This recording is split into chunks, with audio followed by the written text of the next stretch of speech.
En 1961, un psicólogo de la Universidad de Yale, llamado Stanley Milgram, hizo una pregunta que nadie quería responder. ¿Hasta qué punto una persona normal, sin antecedentes violentos, sin ideología extremista, sin ningún motivo personal, puede hacer daño a otra persona simplemente porque alguien con autoridad se lo ordena?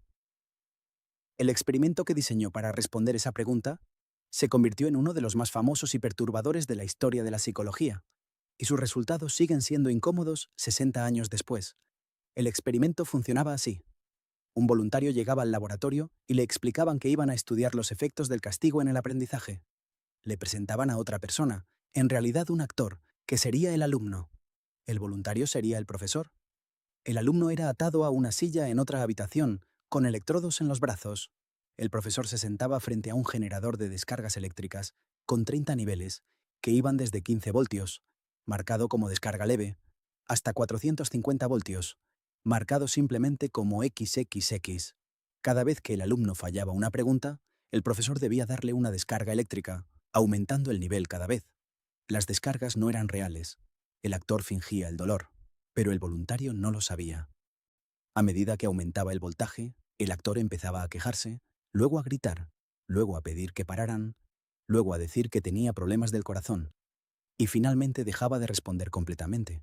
Cuando el voluntario dudaba y quería parar, el investigador le decía con calma: «Por favor, continúe. El experimento requiere que continúe. Es absolutamente esencial que continúe. No tiene otra opción, debe continuar». Esas eran las únicas instrucciones, sin amenazas, sin consecuencias, solo autoridad y presión social. Los resultados dejaron a Milgram sin palabras. Antes de realizar el experimento encuestó a psiquiatras, estudiantes y adultos normales, preguntándoles hasta qué nivel creían que llegarían. La respuesta media fue alrededor de 135 voltios. La predicción de los psiquiatras era que menos del 1% llegaría al máximo. La realidad fue otra.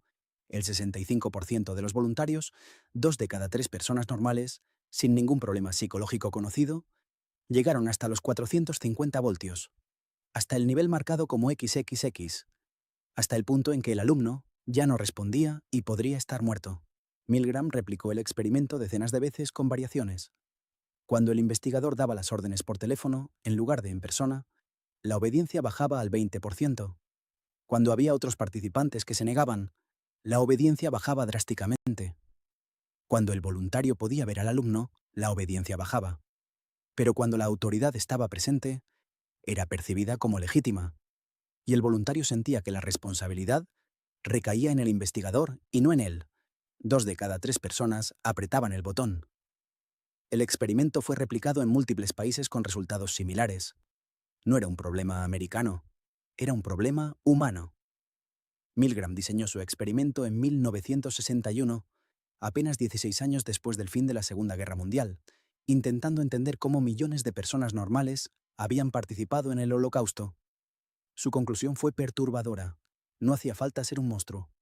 Bastaba con tener una figura de autoridad, un contexto que pareciera legítimo, y la sensación de que la responsabilidad era de otro. El experimento de Milgram no nos dice que los seres humanos somos malos, nos dice que somos mucho más vulnerables a la presión social y la autoridad de lo que queremos creer, y eso, en muchos sentidos, es más inquietante todavía. Suscríbete a Chispa YouTube.